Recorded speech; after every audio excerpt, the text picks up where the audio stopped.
Penapisannya adalah pasien hamil atau tidak, terus kita lihat kalau dia hamil kita lihat usia kehamilannya, kemudian usia kehamilannya kita pilih berapa minggu?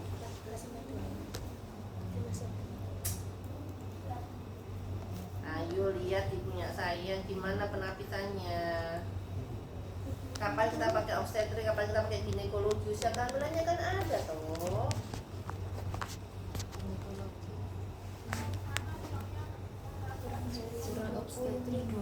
Kurang dari 20 minggu kita pakai apa? Ginekologi. Berarti kan kalau 20 minggu ke atas kita pakai obstetrik. Nah, tapi kalau kita mau pakai leopard kita pakai di atas 20 minggu.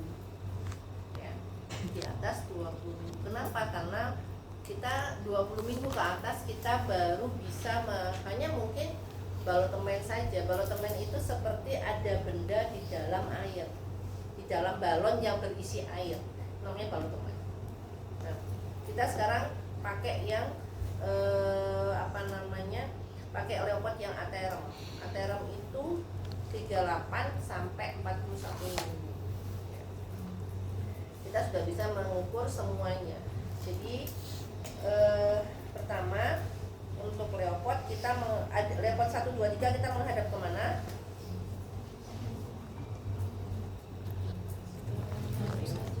Menghadap ke atas mana? Ke atas sana. Kepala pasien. Jadi kita menghadap ke kepala pasien. Leopard 4 kita menghadap ke kaki pasien. Nah, sama kita tetap harus minta izin pada pasiennya, Bu, saya akan melakukan pemeriksaan, nanti tolong bajunya Ibu dibuka ya, seperti itu, sambil kita memanaskan tangan kita.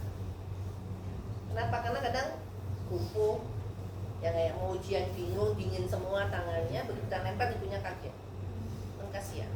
Sehingga sambil kita, Bu, permisi ya Bu, saya mau periksa Ibu. Nah, kita tutup tangan kita supaya dia hangat sama dengan kulitnya, dan kita minta kita buka seperlunya ya.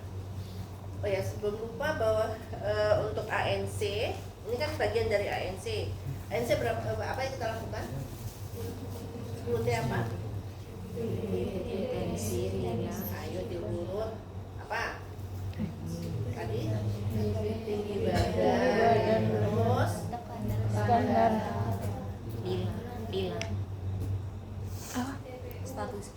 status gizi. Status gizi. Jadi tinggi badan, status gizi, terus Tekanan darah, terus fundus uteri. T-nya yang kamu tulis, T-nya yang kamu sebut dulu, tinggi fundus uteri. Habis itu DJJ. bunyi jantung. Ya, T-nya kan harus lengkap 10T. Tapi kan dia singkatannya nggak kena, T-nya boro-boro cuma colot di tengah, ya kan karep-karep sih nggak bisa singkatan. Cuma jadi jangan DJJ, kan DJJ nggak ada T-nya, status atau bunyi jantung, T-nya sih dicoba. Ya, jadi tinggi badan T1, status gizi, T-nya status gizi, T tekanan darah, TFU tinggi fundus uteri, kemudian bunyi jantung anak, ya karena presentasi. T-nya diambil presentasi, terus temui cara, terus tablet zat besi, terus imunisasi, TT-nya yang kamu ambil, jangan mesti TT dulu aja, langsung TT kan imunisasi, TT terus tes lab. Jadi urut kayak gitu. Ya, walaupun di pelaksanaannya nanti bolak-balik, tapi kalian urut tahu, oh ini loh yang diperiksa. Ya. Jadi ketika kita ANC jangan lupa bahwa kita harus, jadi kalau yang ANC pertama ya kita harus tahu tinggi badannya, status gizi yang ketika dia trimester pertama. Tapi setelah itu kan tinggi badan tetap status lila itu hanya diperiksa trimester 1 atau sebelum dia hamil. Setelah jadi berarti datangnya ketika K1 atau kunjungan pertama trimester 1 itu boleh kita periksa, tapi setelah itu yang nggak ada gunanya diperiksa karena kan tinggi badan tetap ya sudah. Setelah itu baru kita kalau tensi tetap harus diperiksa di setiap kunjungan. TFU harus diperiksa di setiap kunjung. TFU, BCA, presentasi adalah bagian dari teopor. Ya. Baik, nah kita apa tadi sudah kita minta izin pada pasiennya. Kadang-kadang boleh ditekuk sedikit kakinya, bukan begini tapi ditekuk sedikit aja. Kenapa? Biar dinding abdomennya agak longgar. Jadi kita agak ini. Nah, kemudian kita melakukan pemeriksaan. Ya, dapat satu apa yang diperiksa?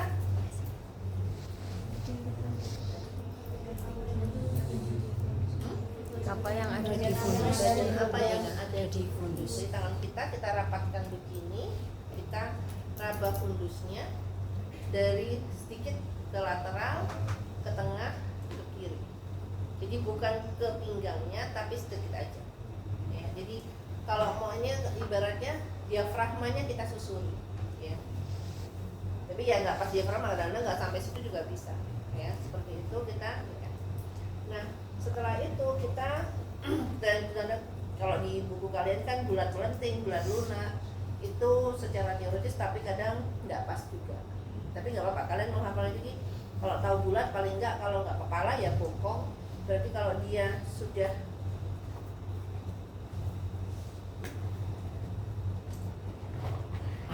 kalau ini dia kepala atau bokong di fundus uteri, berarti kan dia bujur. Bujur itu berarti dia sama dengan sumbu ibu. Kalau melintang dia ya memotong sumbu ibu. Sumbu ibu kan gini, kepala ke kaki itu sumbunya ibu. Kalau dia seperti ini kan berarti sumbunya sama. Nah, setelah itu kita akan mengukur tinggi fundus uteri. Tinggi fundus uteri tidak untuk menentukan usia kehamilan. Ya. Jadi tinggi fundus uteri itu untuk melihat progres setiap bulannya. Kenapa kita ukur? Supaya kita tahu, oh nambah nih. Oh berarti bayinya tumbuh, bayinya berkembang. Jadi jangan, oh ini 28 cm, oh berarti 28 minggu. Nggak bisa. Karena beda dong orang yang tinggi dengan orang yang pendek. 28 minggunya orang yang 140 sama yang 180 jauh banget kan jadinya. Jadi jangan memakai 28 cm itu sebagai patokan usia kehamilan. Ya, jadi yang kalau kalian mau pakai usia kehamilan, pakai di tinggi simfisis itu 12 minggu. Kemudian antara simfisis dan pusat pertengahan itu 16 minggu. Setinggi pusat itu 20 minggu. Nanti setinggi sipoidios itu 36 minggu. Itu aja yang kalian hafal. Kalau seperti itu kurang lebih sama dengan pasien. Ya. Nah, kenapa kita perlu mengukur ya? Karena nanti kita tahu progresnya. Ya, jadi bagaimana cara mengukurnya? Dari fundus tadi kita lihat inci dulu. Ya. Kita lihat nolnya. Kita pakai inci. Kenapa? Karena tadi kadang-kadang ada orang yang karena dia merasa, oh ini hamilnya 30 tak pas, nulis 30. Ya, kita subjektif. Kita harus objektif. Dan kita pakai yang inci. Nolnya kita paskan di fundus, melewati umbilikus ke tepi atas simfisis, ya, tepi atas simfisisnya. Kita lihat, baru kita balik. Kita lihat, oh 28. Ya, baru kita balik, bukan. Ya kalau kalian tidak subjektif sih nggak apa-apa, boleh aja. Cuma sering-sering subjektif sehingga menyamakan dengan usia kehamilan. Setelah ini baru kita melakukan leopard 2. Leopard 2 bagaimana? Untuk mencari apa? Bagian apa yang ada di Selalu mencari punggung. Bagian apa yang di tepi? Karena kalau dia begini bagian sini. Kalau seperti ini iya, kalau dia kepala di atas atau bokong di atas, ya kita bisa mencari punggung di leopard 2. Makanya kita bilang yang general dulu. Kalau yang atas saya ingin mencari bagian apa yang di atas. Karena kalau dia begini bagian atasnya apa? Kosong. Dapat duanya jadi kepala atau bokong. Ya kan? Nah walaupun itu patologis ya, tapi kita lihatnya. Jadi bagian apa yang ada di tepi. Kalau jadi caranya apa? Abdomen ibu kita pepetkan ke kontralateral. Ya, kita dorong ke sana. Supaya uterusnya agak nempel ke abdomen, kemudian kita susuri dari atas sampai ke inguinal. Yang ini sebaliknya kita dorong. Jadi jangan dipenek gini ya, salah. Satu diam mendorong, yang satu jalan. Ini juga, ini mendorong, ini jalan. Paham ya? Ya. Jadi begitu caranya, kemudian baru kita deskripsikan. Kita lihat punggung kan seperti ini. Jadi kalau dia mendatar seperti ini, merabanya datar, panjang, berarti punggung. Tapi kalau dia seperti ini, ya kan, patah-patah begini, ini adalah ekstremis. Bisa dibayangkan ya? Bisa. Kalau kita raba-raba seperti ini. Oke. Nah setelah itu kalau kita memang sudah menemukan punggung, belum kedua kita mencari.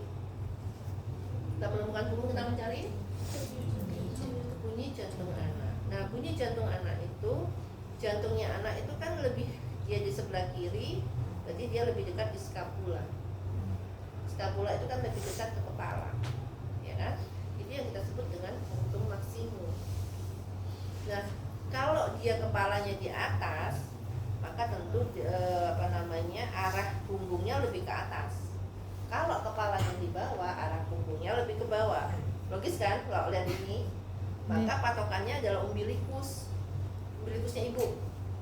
Kalau dia kepalanya di atas, maka carilah di atas umbilikusnya ibu, tapi di punggungnya bayi. Karena kan lebih dekat ke kepala. Kalau dia kepalanya di bawah, carilah juga di bawah umbilikus, agak ke bawah, mendekati kepala bayi. Ya. Nah kita menghitung, cara menghitung bunyi jantung anak. Pertama kita harus membedakan dulu dengan nadinya ibu dan bayi.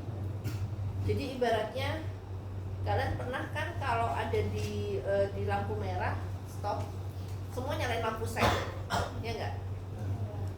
Tapi bareng nggak lampu sen? Enggak. Kenapa? Kenapa nggak bareng? Berhentinya bareng loh, tempatnya sama loh, lampu merahnya sama. Kenapa kok nggak bareng? Beda mulainya Waktunya terus. Apa yang membuat beda? Oh, kita datang bareng kok. Lampu merahnya juga di situ kok. Nyalakan lampu semua kok, kelap kelipnya beda. Beda kan kelap kelipnya? Ya kan? Kenapa kira-kira? ada orang. Ada orang. Bisa bayangkan kenapa?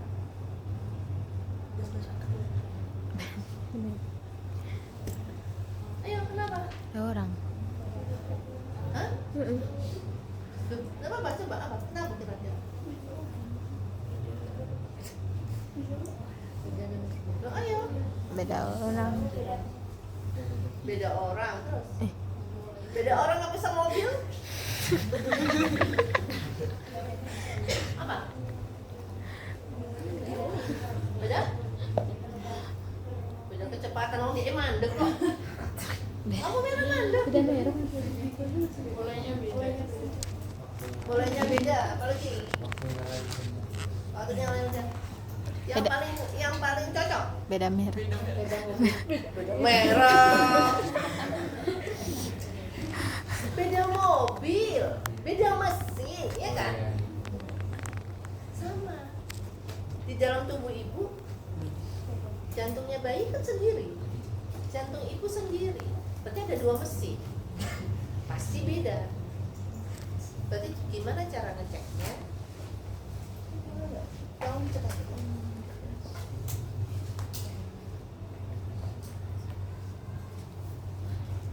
Saksi, saya kira. Dengar. Tunggu dulu.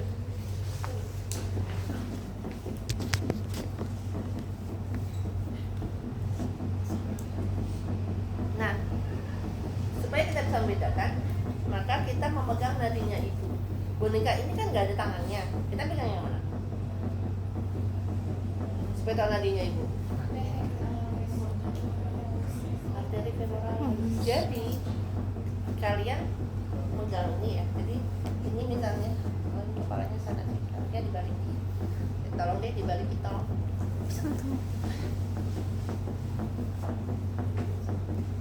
Nyampe nggak ini kalau dibalik? Biar kepalanya di sini. Karena pemeriksa itu di kanan pasien, ya.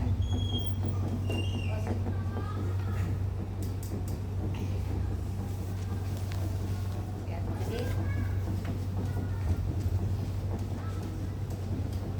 kalau palpasinya dia di sini. Maka ini kita letakkan kepalanya di bawah, jadi dia punggungnya lebih ke bawah, ya, di bawah umbilikus paling tidak. Ini kita tempelkan, ya, pasti nggak sebanter ini wangi di dalam. Ini sudah semua dengar. Terus kita begini, boleh menghadap sana, boleh, terserah. Kepala, kupingnya nempel, jangan begini loh ya.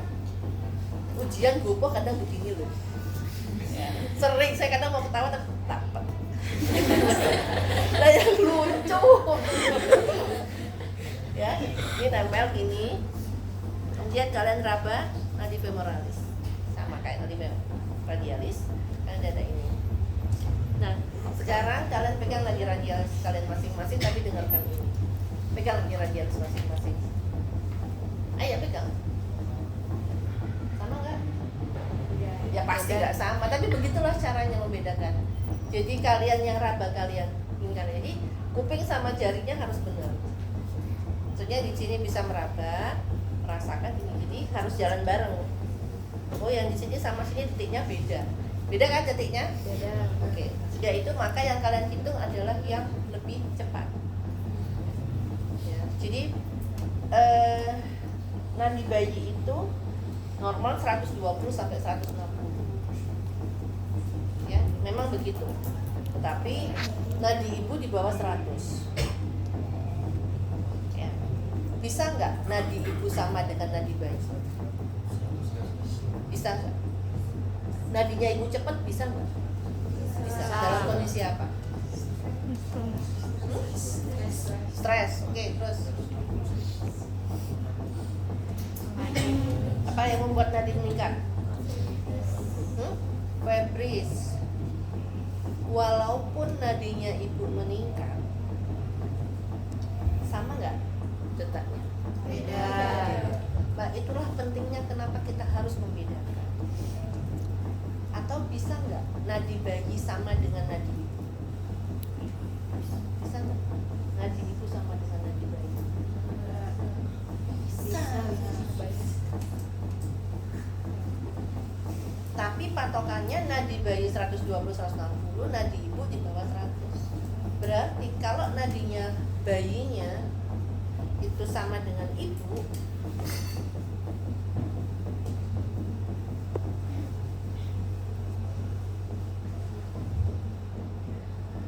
ini namanya fetal distress. Hati-hati, bayi mengalami asfiksia. Enak ngitungnya, tapi bayinya asfiksia. Kalau dibiarkan bayinya bisa mati. Ya. Oke, kita sekarang mengukur ya. Jadi cara mengukurnya, jadi nanti kalian kalau ujian pakai jam yang ada jarumnya jalan.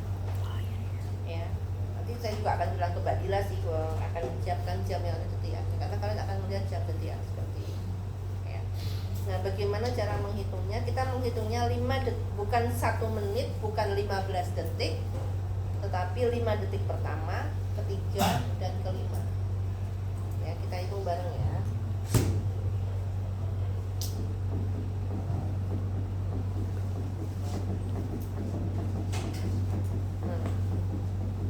Kita paskan detik, akan menghitung ketika di angka ya. 1, 2, 3, 4, 5, 6, 7, 8, 9, 10, 11, 12 berhenti. 1, 2, 3, 4, 5, 6, 7, 8, 9, 10, 11 berhenti. 1, 2, 3, 4, 5, 6, 7, 8, 9, 10, 11. Menyebutnya 12, 11, 11. 12, 11, 11. Kalau kalian menghitung melihat jarum, yang kalian hitung adalah jarum, ya enggak? Ya kan? Maka caranya begitu kalian oh angka 12, kalian lihat kemana? Sebentar lagi kalian lihat oh sudah angka 1, oh 12. Oke, kita coba ya.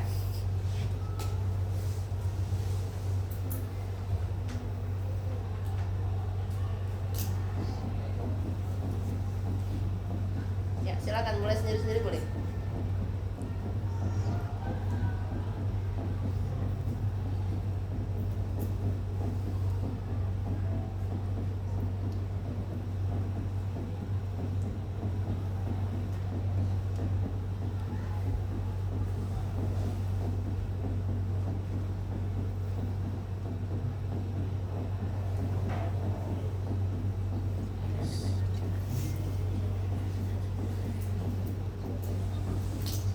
Berapa?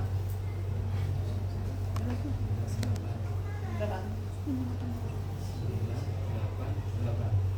Berapa? Ayo berapa? 987. Hah? 987. Ini nggak ngitung, nggak kelihatan. 578. Jadi sini masa yang depan nggak kelihatan. Berapa? Bukan ada 5 tadi. 5. Jadi bagus nggak? Bagus nggak tadi? Enggak. Boleh kalian konversi, kalian jumlah kemudian kali 4. Kayak 7, 8, 9, 15 tambah 9, 24. 24 dikali 4. 96.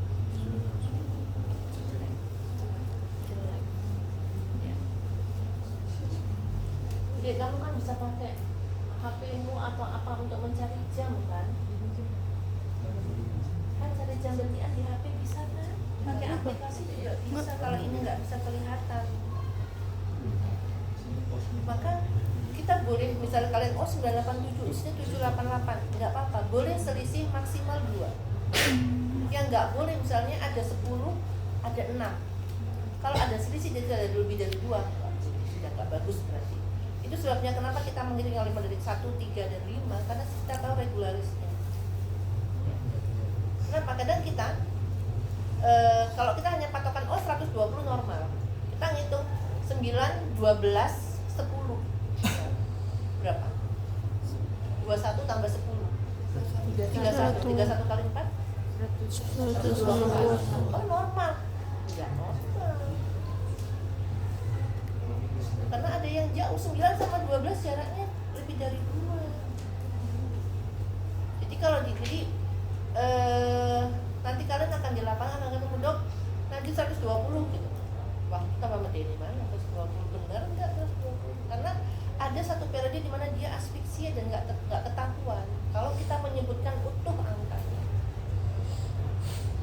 Oke, sekali lagi kita coba ya.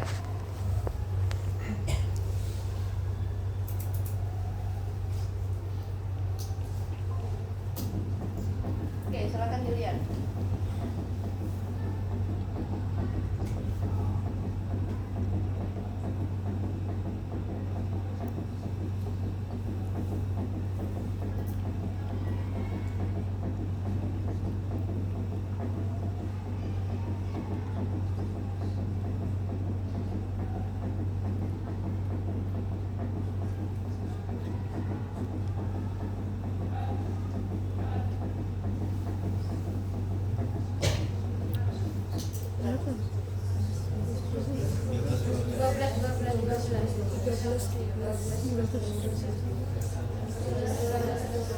Jelas salah kalau 11, 12, 11. Buanternya kayak gitu.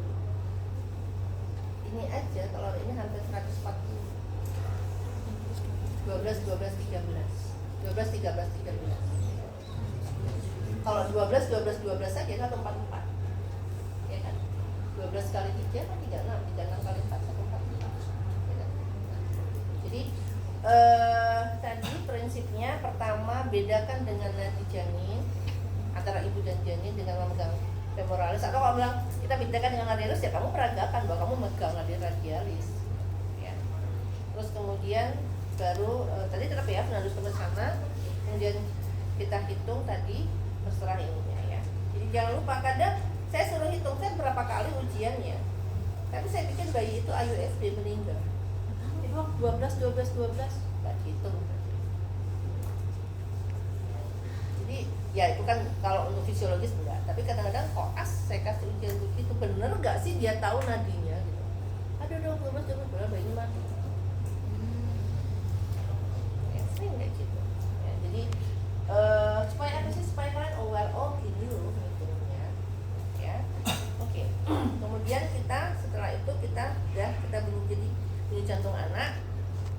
Dan jangan lupa, nanti ya terakhir baru kita interpretasikan semua ke ibunya. Ini lepot 3. Lepot 3, apa yang dicari? Apa yang dibawa terus? Panggul atau tidak. Jadi panggul itu batas depannya adalah simfisis, tapi atas simfisis belakangnya adalah promontorium ya. Jadi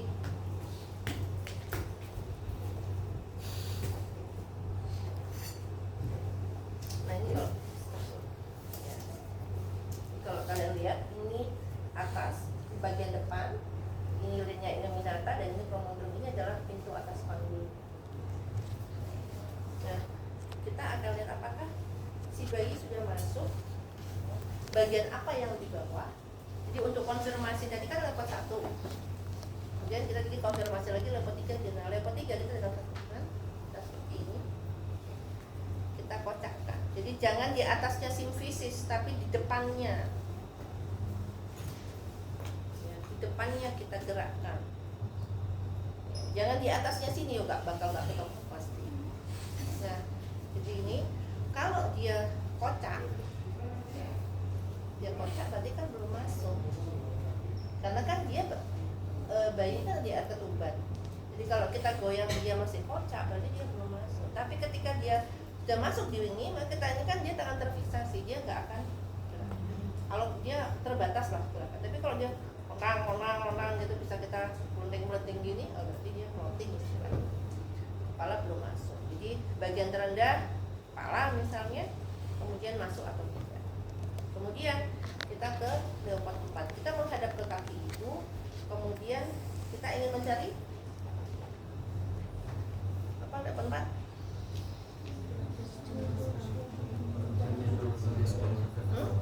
Jalannya sudah sejam. Satu lagi. Berapa masuknya? Sudah masuk dan seberapa masuknya? Sama hampir sama dengan berikutnya. Nah, kalau bahasa kalian di buku kan ada konvergen divergen.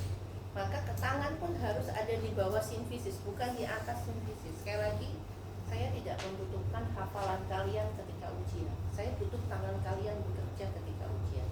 Kalaupun hafalan kalian benar tangannya salah, saya anggap salah. Kenapa? Karena saya akan menilai tangan, bukan menilai hafalan. Nah, di tangannya harus ke bawah simfisisnya.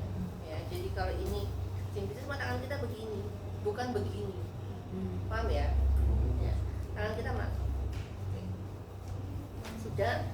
Nah, kita lihat kalau dia konvergen, tangan kita ketemu. Konvergen. Artinya apa? Kepalanya belum masuk. Konvergen. Tapi kalau dia divergen, diajar kan? Tangan kita nggak ketemu. Ya. Nah, kemudian kita akan menilai seberapa jauh. Nah, kepala ini adalah 5 jari. Perlimaan. Yang kita sebut nanti itu adalah sisanya. Kalau misalnya kita sebutkan dia 1/5, maka yang tersisa adalah 1 bagian yang belum masuk. 0/5 jangan tidak usah diterjemahkan atau dikecilkan. 0/5 nggak bisa, enggak, itu bukan matematikanya, tapi hanya penyebutan. Dari 5 jari ini dia 0 berarti sudah masuk semua. Kita nggak bisa meraba apa-apa. 0/5, 4/5, 3/5 itu yang tersisa. Nah, setelah kita melakukan pemeriksaan, kita harus, Bu, ini bayinya, misalnya, jadi kan saya tanya, Bu, kepalanya di mana? Sering begitu. Oh, di bawah, Bu, kepalanya, bunyi jantungnya, udah, bisa gitu. Dan kadang dia nanya, kapan dok perkiraan melahirkan? Nah, sebutkan periode atermnya 38 minggu sampai 41, maka harus tahu KPL. Tuh, jadi kalau kita resum, lepot 1 ada 2, lepot 2 ada 2, lepot 3 ada 2, lepot 4 ada 2. 2 item itu harus tersebutkan semua ketika kalian pemeriksaan lepot. Ada yang mau nanya soal lepot?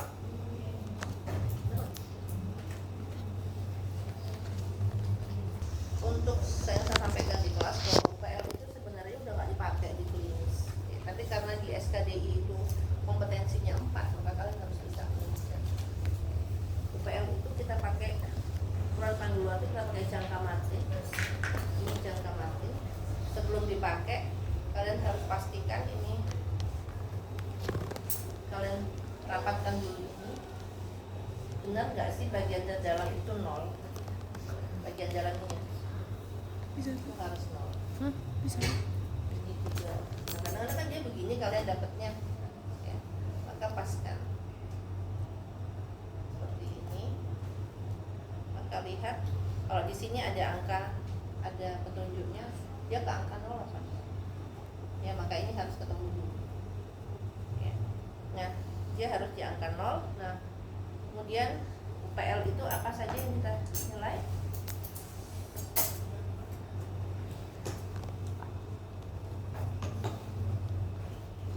Ayo apa? Apa? Apa sebenarnya? Antara dua sias kiri dan sias kanan. Jangan konyol pakai meteran lo ya. Kan ukur dong. Kalau itu kayak tak biarkan. Karena ada ukur UPL pakai ini. Pakai ini melewati protein duduk kayak ini. Ya. Jadi nah ini kalau kita pakai yang ini kita perlu kendorkan sedikit, tapi jangan sampai dia susah kita kendalikan. Jadi kita ukur sendiri dia bisa kita maksimal, maksudnya bisa kita kendalikan. Kalau dia seperti ini lah dia bisa gini, kita nggak bisa ini kita seretin tapi dia sesuai dengan ininya.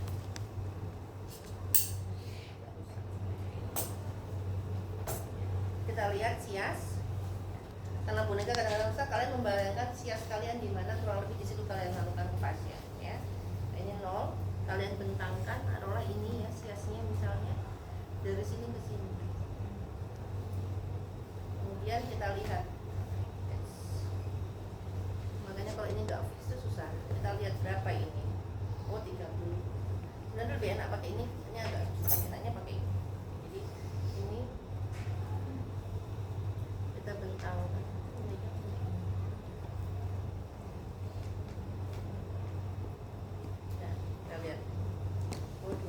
Kita lihat bagian dalamnya, bukan bagian luarnya ya, bagian dalam ya. Setelah itu apa? Distansi Apa itu? yang terpajang antara yang simetris pada Kristanya. Kalian pegang sias masing-masing. Terus kalian susuri ke belakang, ada garis. Rasa ada garis. Sias dulu. Oh, sias. Tahu nggak sias masing-masing? Ayo. Tahu. Tahu, oke sias. Kalian gerakkan ke belakang. Ada garis kan? Oh, ada. Terus ideal. Oh. Nah, sehingga kita terapkan di boneka ini. Kalau ini sias, maka kita bentangkan agak ke belakang sedikit. Sama dengan di manusia. Baru kita lihat. Tadi sias, distansi sias Spinarum berapa? 26. Minimal 26 ya, boleh lebih, jangan kurang. Kemudian ini kita lihat terus taruh berapa? 28 pasti lebih ini. Terus habis itu setelah itu dari terus taruh kita lihat apa lagi? Kalian itu kan saya suruh melihat checklist. Ayo. Itu tuh ringkesannya loh checklist itu. Apa yang harus dikerjakan supaya L. Nggak tahu lagi letaknya checklist di mana, di bulan-bulan. Ada nggak checklistnya? Ada di sini. Ada. Apa yang dikerjakan? Juga tak? Aku tadi Jarak nulis dari mana ke mana? Dari bagian atas sintesis ke proses masuk kembali. Ini tepi atas simplisis. Jadi ini tepi atas simplisis ke lumba 5 kan itu. Nah, lumba 5 kalau kita ini kan jadi sias kiri dan kanan kita temukan lewat belakang secara khayal, pertemuan sias kiri kanan dengan vertebrae itu kurang lebih lumba 5. Ya, conjugata eksterna. Nah, kemudian pasien boleh kita suruh duduk sebenarnya. Baru kita ukur dari tepi atas simfisis ke belakang. Nah, ini yang saya bilang agak susah. Udah hamil 9 bulan mau kita hitung. Ya. Terus apa lagi? Distansia tuber. Ada yang satu kelewatan ini, ayo. Distansia obliqua. Distansia obliknya nggak disebut. Ayo, pernah sudah baca itu loh. Apa distansia oblik? Jadi sias kiri dengan sips kanan, sias kiri dengan sips kanan, sips itu kan agak ke belakang. Berapa di sini misalnya 30. Kemudian sias kanan dengan sips kiri. Tidak kita lihat berapa ininya, tapi berapa selisihnya. Ini 30, ini 32. Oh, berarti selisihnya 2. Boleh selisih maksimal 2 cm. Kalau dia selisih lebih dari 2, maka panggulnya asimetris. Conjugata oblik eksterna. Oke. Distansia tuberum nanti bisa bagian dari UPD. Boleh pakai ini juga. Kita menghitung distansia dari sini sebenarnya. Dari tulang duduk yang ada di sini. Boleh pakai satu jari ini, yang tangan ini atau kepal. Boleh pakai ini, jangka mati. Sudah. Sekarang kita ke UPD. Kayaknya harus berdiri deh, biar kelihatan semua.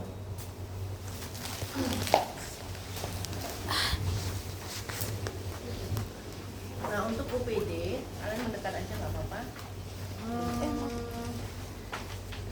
Kalian harus menghitung dulu jarak jari kalian. Jadi jarak dari lipatan ini ke, nah, jadi dari sini ke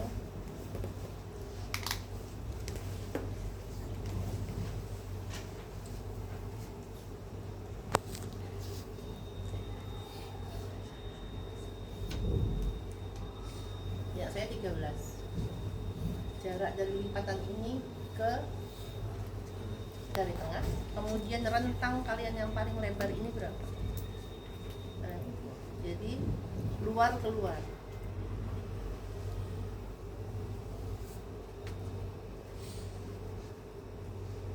Saya 9. Ya, oke. Nah, apa? Karena gini, kita akan melakukan VT. Ukuran panggul dalam itu ada 3 tempat. Apa aja? Pintu atas panggul, Atas, tengah, dan bawah. Pintu atas, tengah, atas ada berapa? Apa yang dihitung atas? Conjugata VH. Conjugata? Inominata.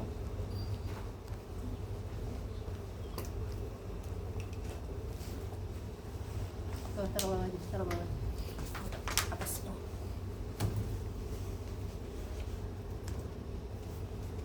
Apa yang mau dihitung dari tinggi atas panggul? Conjugata VH. Jarak dari mana ke mana? Tepi atas simfisis ke promontorium. Ini tepi atas. Ini promontorium. Kita VT dari atas apa dari bawah? Kita VT dari atas nyelonong apa dari bawah? Berarti terpenuhi nggak mau hitung conjugata VH? Bisa terhitung nggak conjugata VH? Iya. Ayo, udah ngerjakan, udah nulis benar. Kalau kita nggak bisa ngitung Vera, apa yang kita hitung? Ayo, jarak dari mana? Ke? Ya, jadi untuk VT kita boleh kita pakai 2 tangan, kita buka dulu labiannya, tangan kita langsung masuk. Atau kalau kita mau pakai satu jari, kita buka dengan ini, kita buka, baru masuk telunjuk, baru tengah. Boleh yang mana aja yang kalian bisa. Yang nggak boleh kalau langsung nyelonong masuk, nyeri. Jadi harus dibuka. Kalau bisa pakai pelumas, pakai jelly dan sebagainya biar nggak nyeri. Dan kita harus ngomong, Bu, maaf ya, ini agak sedikit nggak nyaman. Ya. Jadi kenapa itu harus kita sampaikan? Ya kita tahu sekarang kan banyak sekali ya, ada dokter objin yang pelecehan dan sebagainya. Ini pasien datang menyerahkan dirinya, mau buka-bukaan, bayar kita pula, ya kan? Maka kita harus benar-benar menyampaikan, Bu, saya akan melakukan pemeriksaan, tujuan saya untuk mengukur panggul ibu luas atau tidak. Saya akan masukkan tangan saya ke vagina ibu, mohon maaf tidak nyaman. Kalau pasien nggak mau, jangan dikerjakan. Kalau pasiennya mau, dan kalau yang laki-laki, ya kalau sekarang seharusnya sudah ditemani, yang perempuan sebenarnya temani sama perawat, apalagi yang beda laki-laki harus. Karena pasien sekarang dia punya HP, dia bisa video dan sebagainya. Kita melakukan benar aja, dia videonya salah, kesebarnya bisa salah. Padahal kita nggak melakukan itu. Tapi yang dilihat netizen kan, yang kesebar, habis nama kita. Kalau kita kerja di rumah sakitnya juga kan benar. Nah, jadi kita mengukur mulai tepi bawah. Kalau kita lihat ini kan tepi bawah simfisis, tepi bawah simfisis. Sementara kalau Vera kan dari atas. Maka tangan kita masuk tadi,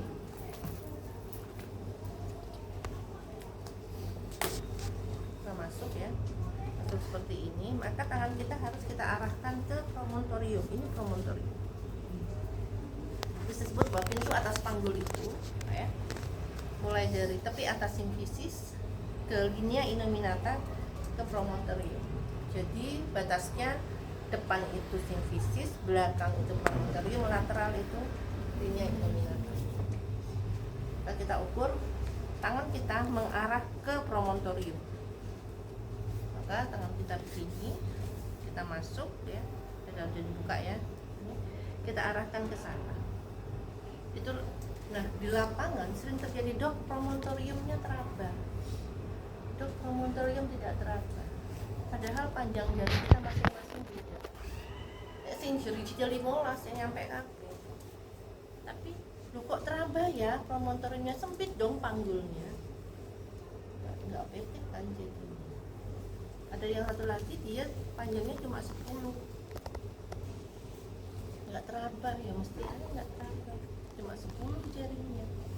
Maka kalau saya tadi nggak teraba pun saya 13 karena panjang saya 13. Taruhlah kita tambah jadi 14 karena nggak teraba. Berarti kalau diagonalisnya, ini diagonalis kan dari bawah 14, berapa veranya? Yo, matematika nih.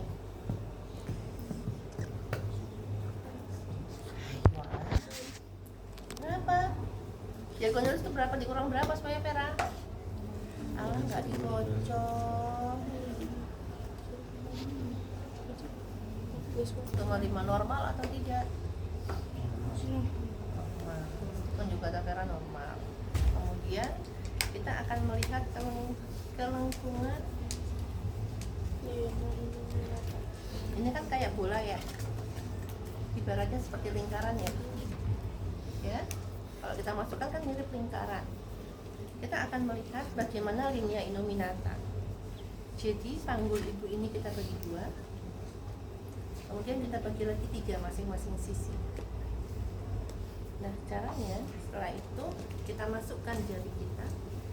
Ini kita raba yang ini linea innominata yang sebelah dalam. Kalau yang sana kita pakai punggung. Sepertiganya kan kurang lebih segini. Bagaimana interpretasinya? Menuliskan interpretasinya gimana? Linea innominata. Apa? Kurang dari 2/3. Kurang dari 2/3. Kalau diameter ini kecil, saya bisa meraba semua. Ya, jadi taruhlah yang kita pakai yang ini. Ya, tapi kalau lingkarannya besar, diameternya besar, berarti saya mengukur kurang dari 2/3. kan hanya meraba sepertiga. Tapi tulisannya linea innominata kurang dari 2/3, kurang dari 2/3, harus sama. Karena kan panggul kiri kanan ini. Ya. Kemudian kita ke setelah itu kita ke sama spina ischiadica testa sinistra. lihat. Ini adalah sakrum, dia bercekung seperti ini. Kita lihat, cekung, ya. Ini cekung. Bagaimana kita bisa menginterpretasikan bahwa dia cekung? Kalau dia tidak cekung, ruangan ini nggak seperti bola, tapi dia datar. Kalau datar maka bayi nggak akan lahir. Makanya harus cekung. Itu nanti kaitannya dengan bagaimana kalian harus nolompatus. Makanya nolompatus curang ke bawah, ya kan? Karena mengikuti arsitektur panggul. Maka kalau kalian PT, kalian masuk, kalian susuri ke bawah. Ketika kalian bisa ngikuti ini, oh berarti cekung. Tapi ketika kalian kok lurus aja, oh berarti dia datar. Nah, tulisannya sakrumnya cekung. Ya. Kemudian spina ischiadica. Spina ischiadica itu ini.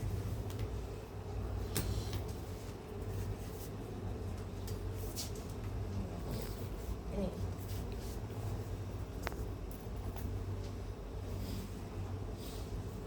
Nih. Yang bawah.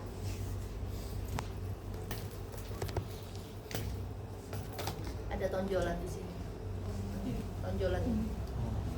Ya, ada tonjolan ini.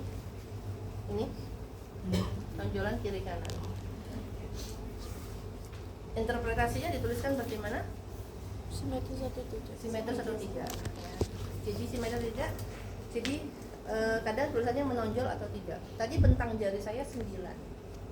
Diameter kepala bayi kurang lebih 9, biasanya 10. Nah ini kalau saya kiri kanan itu mencapai, berarti kan 9, itu kan sempit. Tapi saya tidak mencapai, berarti lebih dari 9. Atau kadang menonjol apa enggak sih? Ya. Terus kemudian sudah pintu tengah panggul, terus Pintu bawah panggul. pintu bawah panggul. Ada 2 juga, kita lihat apa? Sudut arcus pubis. Arcus pubis. Ini arcus pubis. Bagaimana interpretasinya di situ? Lebih dari 90 Lebih atau derajat. kurang dari 90? Kita lihat ini, kita umpamakan ya, kurang dari 90 kan? Ini sudutnya kurang dari 90 kan?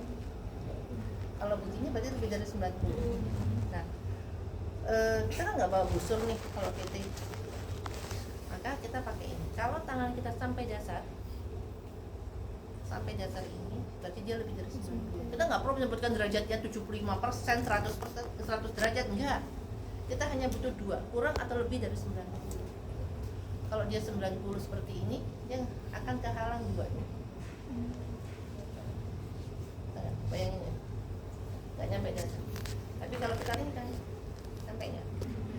Artinya kalau lebih dari 90, ini kan lebih dari 90 mencapai dasar. Oke. Terus kemudian osteoberumnya. Osteoberumnya itu bagian yang menonjol. Kita pakai 1 kepalnya. Berapa senti? 20,5. Nah, jadi tadi leopard itu setiap leopard 1, 2, 3, 4 ada 2 item. Pintu UPD pun setiap item ada 2. Jadi jangan lupa. Oke, silakan duduk. Ada yang mau nanya?